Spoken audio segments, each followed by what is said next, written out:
Hello students, I am Anita Singh and I will teach you social science. So welcome in your social science class. Today we are going to study our first chapter.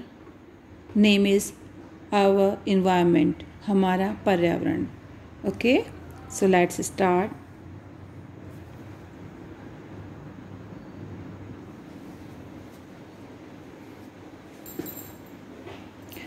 Geography study the interrelationship between human beings and environment. Geography या जो भूगोल का हम study करते हैं, इसका जो अध्ययन करते हैं, उसका है दो लोगों के बीच में रिलेशनशिप, आपसी संबंध. वो है एनवायरनमेंट मतलब पर्यावरण और दूसरा है ह्यूमन. इन दोनों के बीच में क्या रिलेशन है ये हम देखते हैं इसमें. The word environment is derived from the French word environ which means surrounding. ये एक फ्रेंच वर्ड इन्वायरन से डिराइव्ड किया है, इसकी उत्पत्ति हुई है और जिसका मीनिंग होता है सराउंडिंग. सराउंडिंग मीन्स होता है हमारे आसपास का घेरा या वातावरण. Includes our surrounding includes biotic factors like human beings, plants, animals, microbes etc. and abiotic factors such as light, air, water, soil etc. इसमें दो फैक्टर्स इंक्लूड होते हैं, दो कारक काम करते हैं. वन इज बायोटिक फैक्टर और बायोटिक फैक्टर्स को हम जैविक कारक भी कहते हैं और इसमें शामिल होता है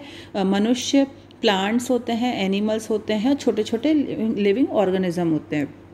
अबायोटिक फैक्टर मतलब अजैविक, जिनमें जैसे लाइट है, एयर है, वाटर है, सॉइल है etc. Okay, so the sum total of our surrounding and their present condition is known as environment. जो आसपास का जो सराउंडिंग है, जो वातावरण है, उसमें जो कई सारी चीज़ें उपस्थित हैं, उन सबको मिला करके हम कह रहे हैं वर्तमान स्थिति में environment. Okay, it support life on the earth, the air we breathe. ये सब हमारे अर्थ पर जो लाइफ सपोर्ट के लिए जो चीज़ें चाहिए उसके लिए ज़रूरी हैं. जैसे हमें ब्रीदिंग के लिए, सांस लेने के लिए एयर चाहिए, पीने के लिए पानी चाहिए, खाने के लिए भोजन चाहिए. सो ये सब हमें इन्वायरमेंट से, हमारे एनवायरमेंट से मिलता है, वातावरण से मिलता है. Okay, so now come to the components.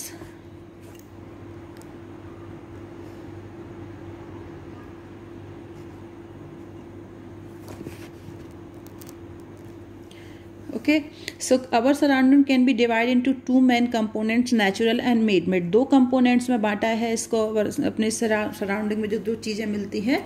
One is natural और सेकंड इज मैन मेड. कुछ तो होती हैं जो हमें प्राकृतिक रूप से मिलती है, नेचर से मिलती है, और कुछ जो मैन मेड है यानी मनुष्य ने जो बनाई है. तो नेचुरल एनवायरनमेंट इज फर्दर सब divide into physical and biological components. अब हम नेचुरल सराउंडिंग जो है, नेचुरल एनवायरनमेंट है, उसको भी दो सब डिवीजन किए गए, उपभागों में बांटा गया है. One is physical environment and second is biological environment. So physical environment जो है उसमें अबायोटिक फैक्टर्स होते हैं, जैसे कि माउंटेन्स हैं, प्लेन्स हैं, सॉइल है, क्लाइमेट है, सनसाइन है, रेनफॉल है, थंडर स्ट्रोम्स हैं, अर्थक्वेक्स है, क्वेक्स हैं etc. इट मीन्स कि इसमें पहाड़, मैदान, मिट्टी, जलवायु, धूप, बारिश, तूफान, भूकंप, ये सब चीज़ें इसमें शामिल होती हैं. दूसरे हैं बायोलॉजिकल इन्वायरमेंट. बायोलॉजिकल इन्वायरमेंट में क्या शामिल है?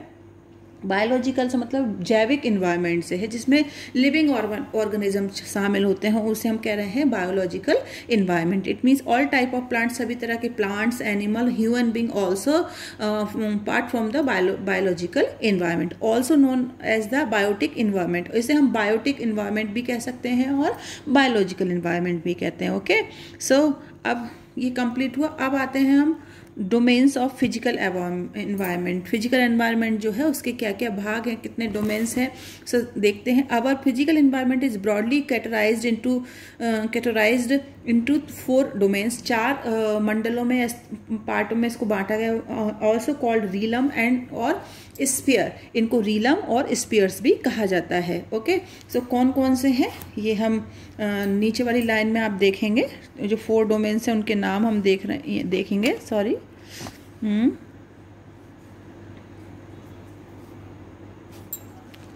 Lithosphere, atmosphere,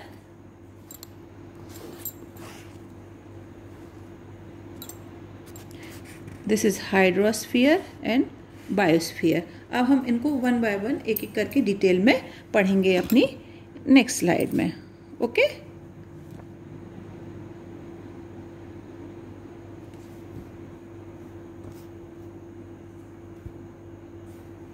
this is our next slide.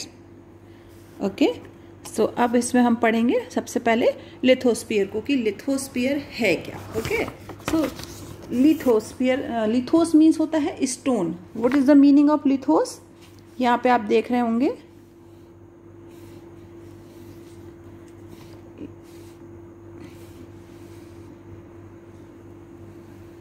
लिथोस, लिथोस word देख रहे हैं। लिथोस मीन्स होता है स्टोन। स्टोन मीन्स आप सभी जानते हैं क्या होता है, पत्थर या पथरीला इलाका। Okay, therefore lithosphere is the zone of rocks, क्योंकि इसको जो ये जोन है या जो क्षेत्र है, इसमें ज़्यादातर चट्टानें पाई जाती हैं।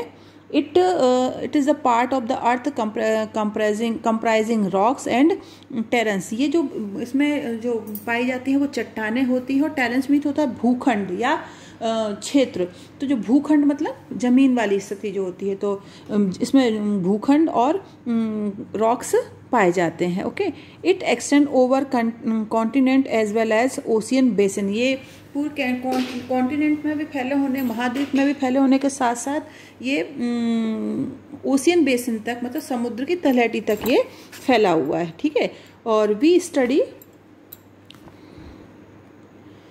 study in subsequent chapter that the interior of the earth extend to a depth of 6371 kilometre. ये जो अर्थ जो फैली हुई, इसमें उसकी गहराई में लगभग 6371 किलोमीटर तक फैला हुआ है। और इसकी जो the average thickness of the lithosphere is only about 100 kilometres. और अगर इसकी थिकनेस निकाल रहे हैं हम, इसकी मोटाई निकाल रहे हैं, तो ये 100 किलोमीटर है। It means that rocks in their solid states are found only up to the depth. इसकी जो सॉलिड स्टेट में जो इसकी जो रॉक्स हैं वो केवल उसकी गहराई में पाई जा रही हैं। Okay, the earth, next is the earth का crust is divided into 2 parts, continental crust and ocean crust. अब इसकी जो अर्थ क्रस्ट है उसको हम 2 पार्ट में डिवाइड कर रहे हैं। एक कॉन्टिनेंटल क्रस्ट है, दूसरी है ओशियन क्रस्ट। कॉन्टिनेंटल क्रस्ट और ओशियन क्रस्ट। ठीक है, सो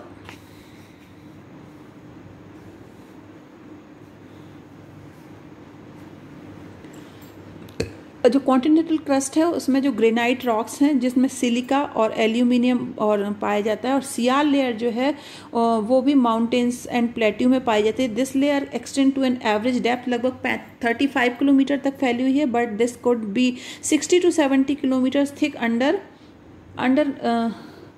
underneath of mountain. It is this crust that soil are also formed. इसमें मिट्टी भी पाई जाती है। अब आ जाते हैं ओशियन क्रस्ट पे।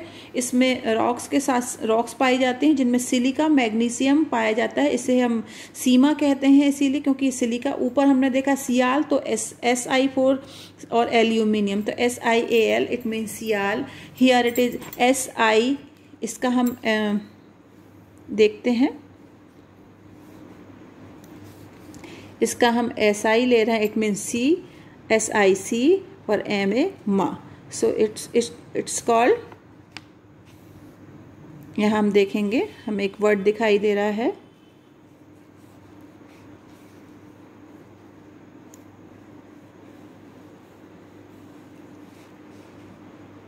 देखिए SI Ma और it's called sima. Okay, sial and sima. Okay, so sial और सीमा बोलेंगे इनको।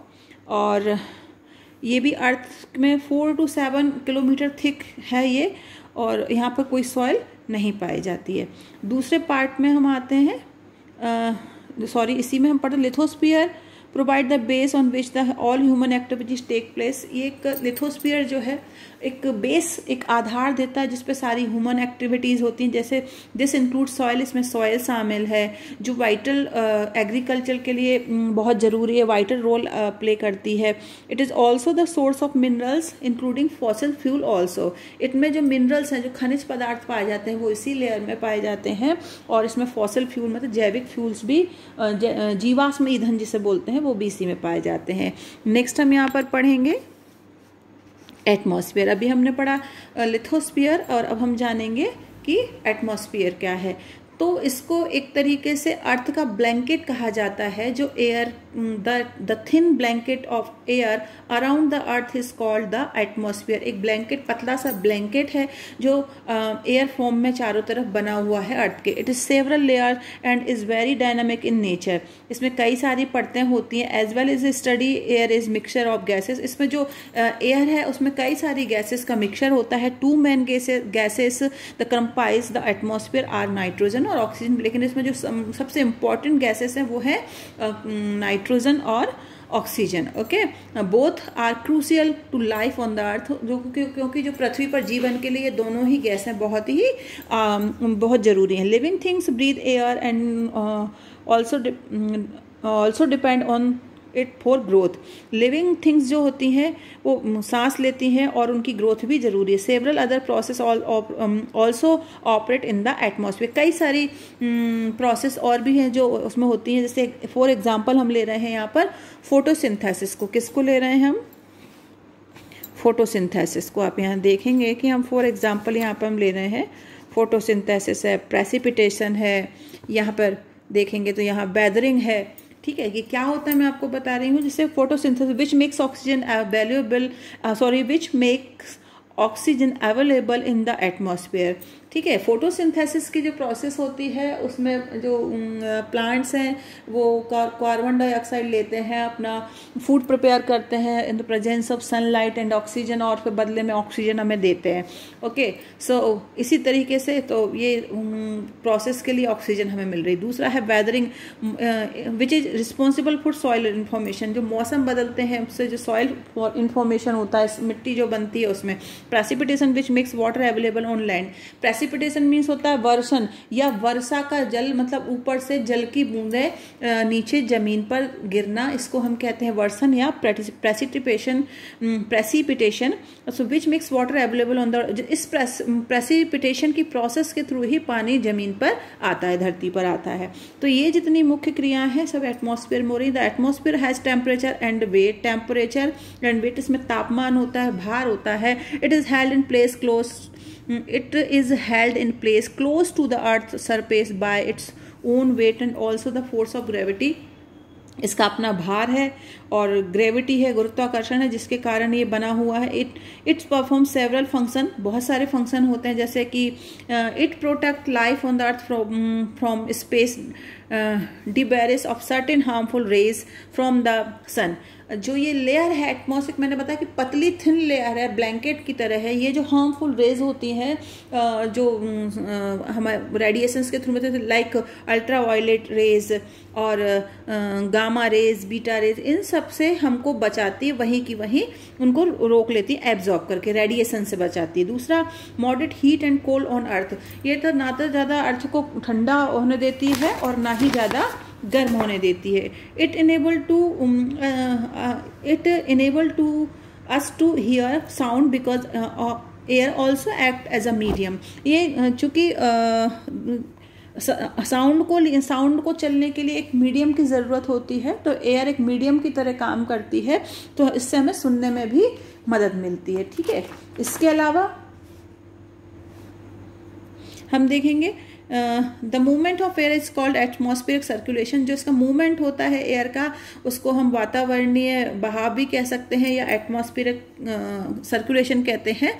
सो कई सारी कंडीशंस हैं जो इसमें होती हैं। Many other functions are also performed by the atmosphere. और कई सारे फंक्शंस भी होते हैं इसमें। Many changes take place in constantly. Some of these changes are the result of human activities, most of which cause great harm to the atmosphere.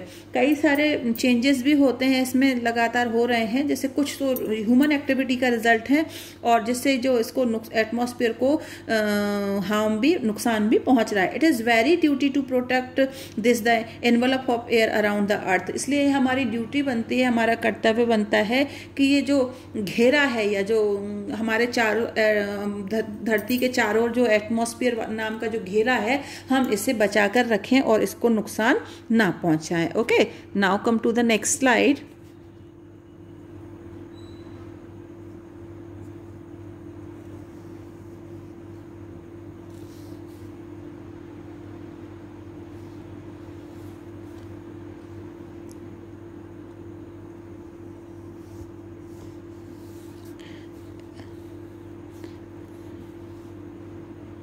Hydrosphere. Okay, अब हम पढ़ेंगे hydrosphere. So this is hydrosphere. Hydro means होता है एक तरीके से water, water वाला जो बॉडीज, वाटर बॉडीज इसमें शामिल होंगी। द हाइड्रोस्फीयर कंप्राइज ओशियन, देखिए मैं बोल रही हूँ वाटर बॉडीज की यहाँ पे बात कर रही हूँ, तो आप यहाँ देख रहे हैं ओशियन, क्या क्या देख रहे हैं वाटर बॉडीज में आपको नाम दिखाई दे रहे हैं, ओशियन, सी समुद्र हैं, ठीक है, लेक्स हैं, झीलें हैं, रिवर है, एंड अदर वाटर सोर्सेस इसमें शामिल हैं, ठीक है। सो जितनी भी वाटर बॉडीज हैं हाइड्रोस्फीयर में इंक्लूड है।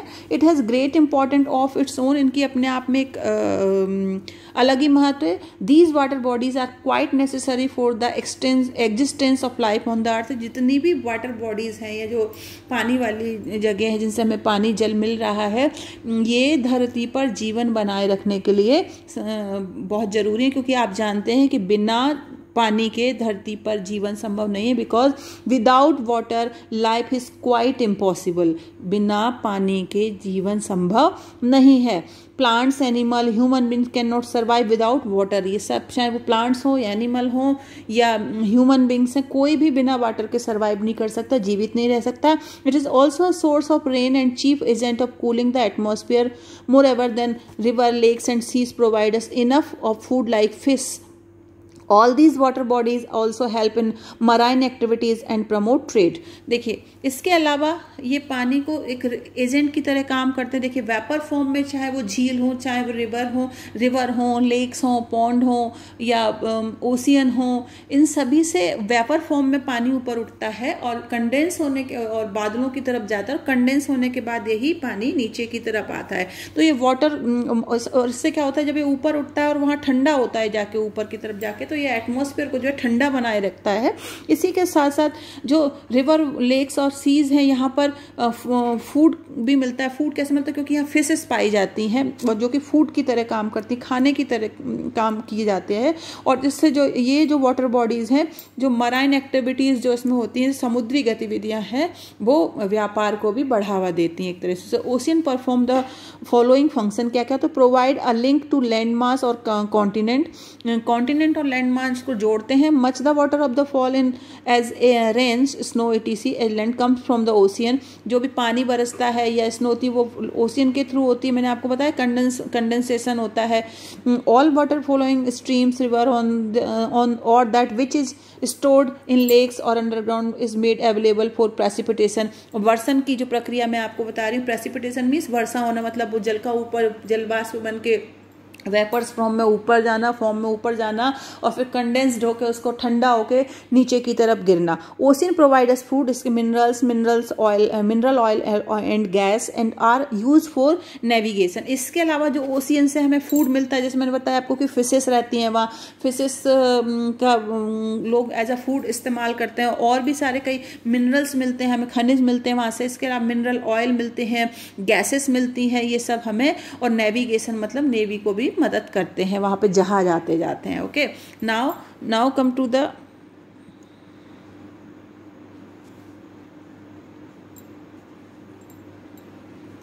टू द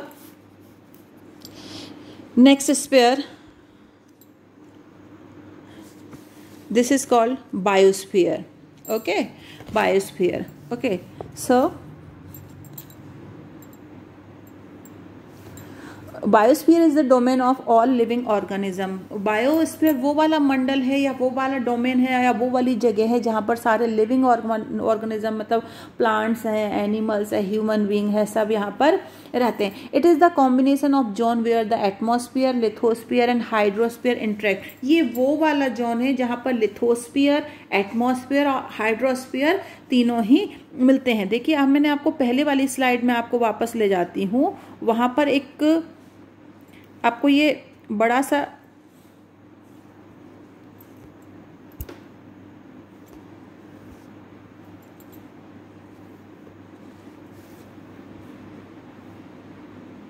देखिए इस स्लाइड में आप देखेंगे, मैं आपको यहाँ पे बोल रही हूँ कि बायोस्फीयर वो जोन है जहाँ पर तीनों spheres like that atmosphere, lithosphere और हाइड्रोस्फीयर आपस में इंटरेक्ट करते हैं। कैसे करते हैं, देखिए आप ये जो बीच वाला पार्ट देख रहे हैं, दिस इज बायोस्फीयर, और तीनों ही आपस में यहाँ पर आके मिल रहे हैं। देखिए ये हाइड्रोस्फीयर है, ये लिथोस्फीयर है और ये एटमॉस्फेयर है, और इन सब के बीच में स्थित क्या है, आप देख रहे हैं तीनों ही इंटरेक्ट कर रहे हैं, यहाँ पे तीनों ही जुड़ते हैं आकर के, और वो वाला रीजन कहलाता है हमारा जो इंटरेक्ट करते हैं यहाँ पर आके, उसको कहते हैं हम बायोस्फीयर। और यहाँ पे सभी लिविंग ऑर्गेनिज्म यहाँ पर रहते हैं, ठीक है। These three layer spheres extend to several thousand kilometres high in the atmosphere. और ये अभी हम वापस अपनी उसी स्लाइड पर जाएंगे जहाँ हम स्टडी कर रहे थे। Okay, so just wait. Okay, now हम अपनी उसी स्लाइड पर आ गए हैं जहां हम स्टडी कर रहे थे biosphere. Okay, so let's see.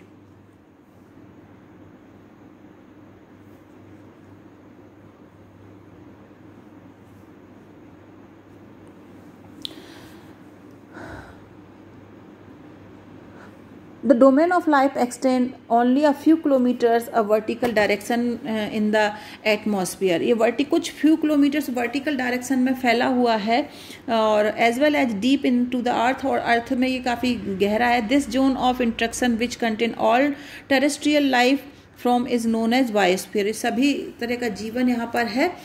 The biosphere has its own distinct identity, इसकी अपनी एक पहचान है। For all practical purpose it is considered the fourth domain on the of the earth. तो इसीलिए इसको हम चौथा भाग कहते हैं, क्योंकि ये अपने आप में चौथा भाग होता है जितने भी प्रैक्टिस पर्पस से यहाँ चीज़ें यूज़ की जाती हैं। Its special feature is that it includes all the components of the environment to function as a balance system. यहाँ पर जो जितने भी कंपोनेंट्स हैं एनवायरनमेंट में है, वो इस तरीके से काम करते हैं कि वो अपने आप में तालमेल बना रहता है। Now come to the biodiversity. अभी हमने 4 स्पीयर्स पढ़े हैं। यहाँ पर मैं एक आपको रिकॉल करूँगी। सबसे पहले हमने पढ़ा कि व्हाट इज़ एनवायरनमेंट। एनवायरनमेंट एक फ्रेंच वर्ड था जिसे हम सराउंडिंग कह रहे हैं। इसमें फिर 2 फैक्टर काम करते हैं, one is biotic and second is abiotic. Biotic factors में ह्यूमन बींग और प्लांट्स और एनिमल्स थे, माइक्रोब्स थे, और अबायोटिक में लाइट, एयर, वाटर, सॉइल था। उसके बाद फिर इनको सब ऑर्डिनेट में डिवाइड किया था हमने। जो बायोटिक सराउंडिंग था उसको और अबायोटिक को, दोनों को नेचुरल और मैन मेड सराउंडिंग को फिर नेचुरल और मैन मेड में किया। उसमें भी फिर हमने किया फिजिकल और बायोलॉजिकल। फिर हमने पढ़े डोमेन्स जो थे वो 4 डोमेन्स में डिवाइड है, लिथोस्फीयर, एटमॉस्फेयर, हाइड्रोस्फीयर, बायोस्फीयर। सबकी आपको इंपॉर्टेंस बता दी। अब हम पढ़ेंगे biodiversity. What is the meaning of what is biodiversity. Biodiversity को हिंदी में अगर हम बोलेंगे, इसे बोलेंगे हम जैव विविधता। मतलब कई तरह के जीवों को का एक जगह पर पाया जाना, है ना। सो अब now come to the point. The variety of plants, animals and other living things on earth interact and depend on each other for food. हम यहाँ देख रहे हैं कि कई वैरायटी के प्लांट्स, कई तरह के प्लांट्स, एनिमल और लिविंग थिंग्स हैं अर्थ पर जो एक दूसरे को इंटरेक्ट करते हैं और डिपेंड हैं अपने फूड के लिए, अपने शेल्टर के लिए, ऑक्सीजन एंड सॉइल इनरिचमेंट के लिए। The biological diversity described as biodiversity. और जो ये जैव विविधता है, विभिन्न तरह के जीव जंतु और ये सब पाए जा रहे हैं, इसी को हम बायोडाइवर्सिटी कह रहे हैं। It is believed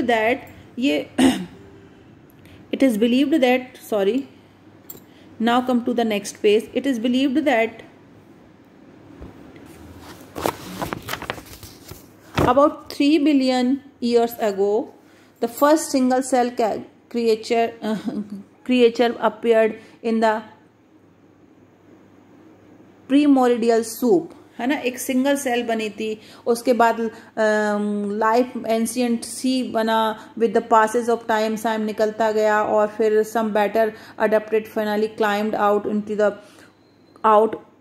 on to dry land, फिर धीरे धीरे बनी, जमीन बनी, और अगर हम देखें फिर वो डीएनए और डीएनए बना, फिर ये आइडिया आया। सो हम ये सारी चीज़ों से बायोडाइवर्सिटी को देख रहे हैं। अब इसकी जो इम्पोर्टेंस जो यहाँ आती है वो ये है,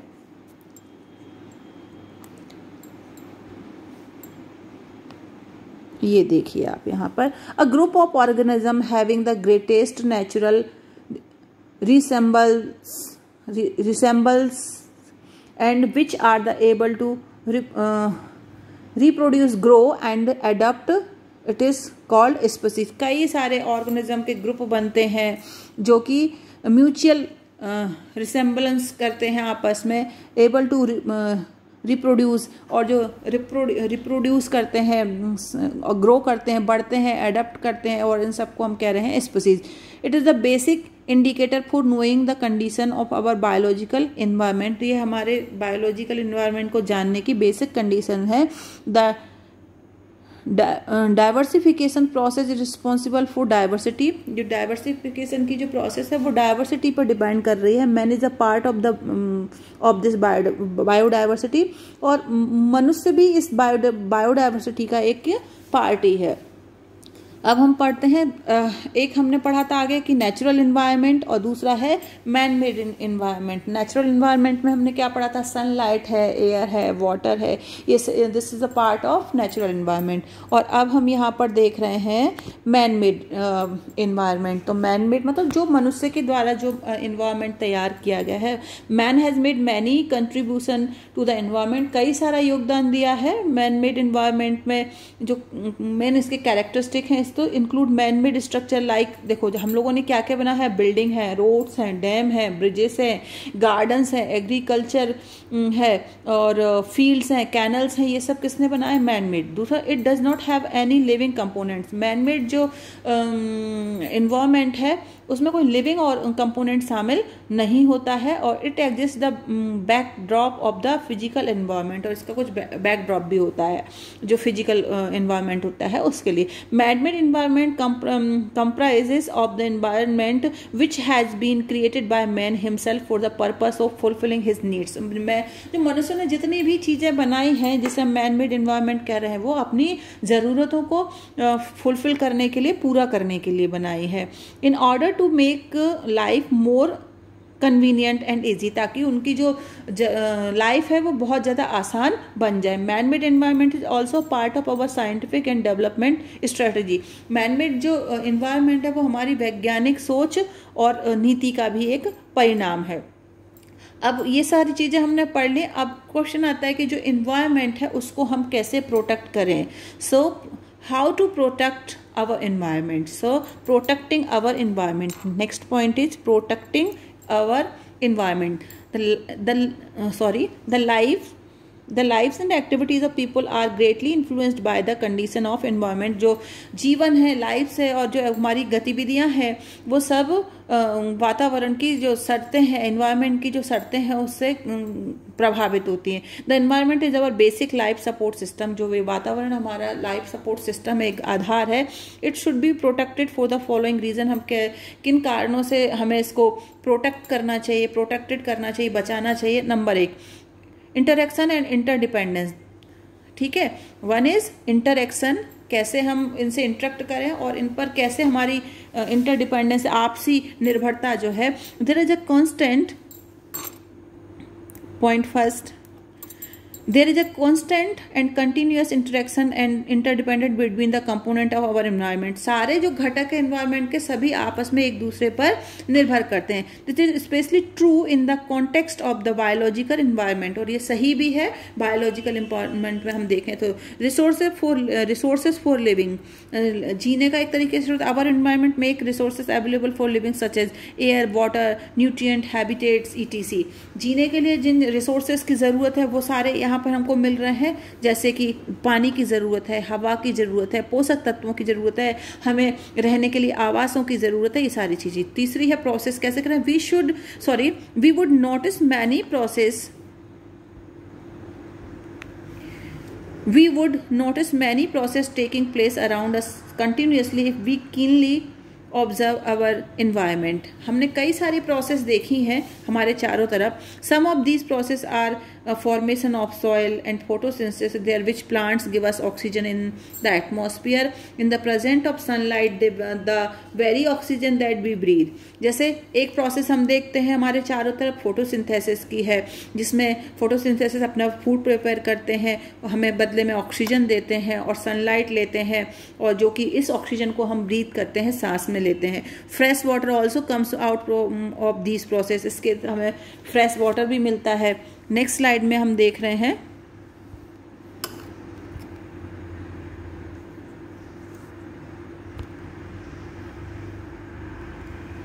energy flow.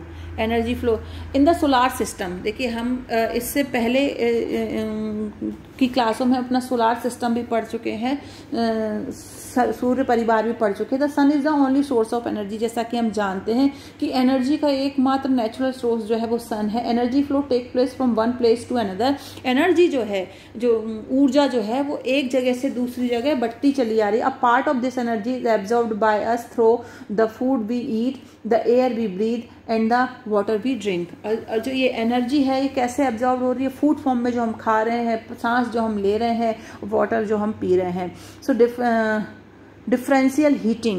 Next point is differential heating. Different part of the earth receive different amount of sunshine because of its inclined axis and revolution round the sun. जो पृथ्वी के जो अलग अलग भाग है वहाँ पर अलग अलग सूर्य के जो ऊर्जा है या सूर्य की जो चमक है या धूप है वो पहुँचती है, क्योंकि उनके एक्सिस पे उनका कैसा रोटेशन है या रिवोल्यूशन है, उसके तरफ वो किस रिवोल्यूशन में सन के चारों तरफ चक्कर लगा रहे हैं। द डिफरेंशियल हीटिंग जो अलग जो गर्माहट है टुगेदर विथ सीजन, समय सीजन का मौसमों का आना, कंट्रीब्यूट टू वेरीड क्लाइमेट। और जो क्लाइमेट में जो बदलाव आते हैं, कैसे क्लाइमेट कैसे काम कर रहा है, that support vastly different plants and animal and lead to movement of air and wind. और हवाओं का चलना, all these conditions favour life on the earth. ये सारी जो कंडीशंस हैं ये जो पृथ्वी है उस पर जीवन के लिए जो फेवर करती हैं, ज़रूरी हैं। Important next point is importance of studying the environment in its totality. Some of advantages of studying the environment in its totality. अगर हम पूरे environment को देखें तो कुछ चीज़ें हैं कि हमें क्यों जानना है environment को। Number 1 is it helps to understand the nature and diversity of the way in which various force and process operate in the earth. इसके लिए ज़रूरी है, हमें इससे ये समझ में आता है कि नेचर और जो डाइवर्सिटी, जो प्रकृति है और जो विभिन्नता है वो किस तरीके से यहाँ पे बहुत सारे फोर्सेस काम करते हैं, कौन कौन सी प्रोसेस होती हैं अर्थ पर। ठीक है, ये हम अपने वातावरण के थ्रू ही जानेंगे। अगर हम एनवायरनमेंट स्टडी करते हैं तो हमें पता चलता है। Number 2, we can understand the impact of man activities on the environment. हमसे इससे ये भी पता चलता है कि हमारी जो एक्टिविटीज़ हैं या हम जो काम कर रहे हैं, जो क्रियाएं कर रहे हैं, उसका एनवायरनमेंट पे क्या असर पड़ रहा है। Third is there the origin and distribution of surface features of the land like mountains, plateau, plains, river etc can be intelligently studies only when we have a total view of the environment। इसके साथ साथ यहाँ पर हम mountains कैसे बनते हैं, plateau कैसे बनते हैं, प्लेन्स कैसे बनते हैं, रिवर्स कैसे बनते हैं, अगर हम इसकी इन्वायरमेंट की डिटेल स्टडी कर रहे हैं तो ये सारी चीज़ें भी हमको समझ में आती हैं। Point 4 is there when we study certain part of the earth. अगर हम अर्थ के कुछ भाग का स्टडी कर रहे हैं so we can establish inter relation से हमें समझ में आता है कि आपसी जो संबंध है एक दूसरे के कैसे होते हैं। But only when we have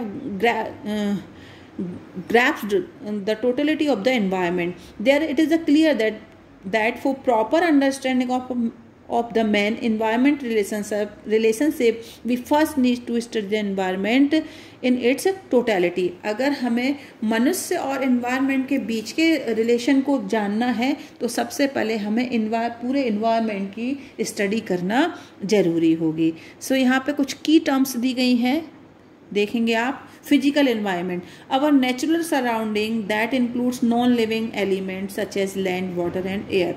ऐसे नेचुरल एनवायरनमेंट जो है उसमें कुछ फिजिकल एलिमेंट्स होते हैं जैसे कि लैंड, वाटर एंड एनिमल, इसको हम फिजिकल एनवायरनमेंट कह रहे हैं। बायोडाइवर्सिटी, बायोलॉजिकल एनवायरनमेंट जहाँ पर लिविंग ऑर्गेनिज्म रह रहे हैं like plants, animal, living beings and bacteria. Bacteria means microbes, छोटे छोटे जो जीव जंतु हैं जो हमें नेकेड आई से दिखाई नहीं देते, दैट इज कॉल्ड माइक्रोब्स।